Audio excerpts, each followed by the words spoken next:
হাজো শুৱালকুছি সমষ্টিৰ আজি হাজো নমঃশূদ্ৰ ৰাইজৰ এক বিশেষ এই সম্বৰ্ধনা অনুষ্ঠানত অতি নিৰ্ভেজাল অন্তৰৰ পৰা ভাল পোৱা যি মৰম আৰু আশীৰ্বাদ দিলে তাৰ কাৰণে মই নিজে অভিভূত অতি আৱেগিক হৈছোঁ আৰু কিছু এনেকুৱা মানুহৰ মৰম আৰু আশীৰ্বাদ পাইছোঁ মই হয়তো গোটেই জীৱনটোৱে মনত ৰাখিব লাগিব আৰু সঁচা অৰ্থত এই নমঃশূদ্ৰ ৰাইজে যথেষ্ট উৎফুল্লিত হৈছে আনন্দিত হৈছে মোক তেনেকৈ বিধায়ক হিচাপে পায় আৰু মই সেইকাৰণে হাজোৰ শুৱালকুছি সমষ্টিৰ ৰাইজৰ উন্নয়নৰ ক্ষেত্ৰত সৰ্বাংগীনভাৱে উন্নয়ন কৰাৰ ক্ষেত্ৰত মই জীৱনৰ সৰ্বস্ব দি মই ৰাইজক সেৱা কৰি যাম আৰু ইয়াত আজি হাজোৰ নমঃশূদ্ৰ যি ক্ষুদ্ৰ মাছ ব্যৱসায়ী সন্থা আছে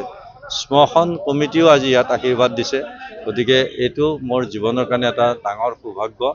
মই এই ক্ষেত্ৰত নিশ্চিতভাৱে ৰাইজক বহুত মোৰ অভিনন্দন জনাইছোঁ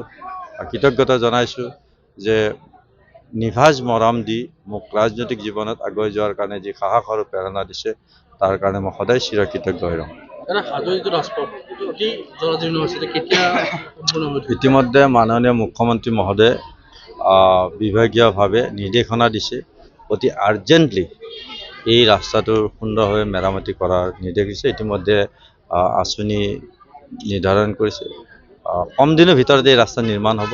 আৰু ৰাইজে সুন্দৰভাৱে অহা যোৱা কৰিব পৰা এটা পৰিৱেশ হ'ব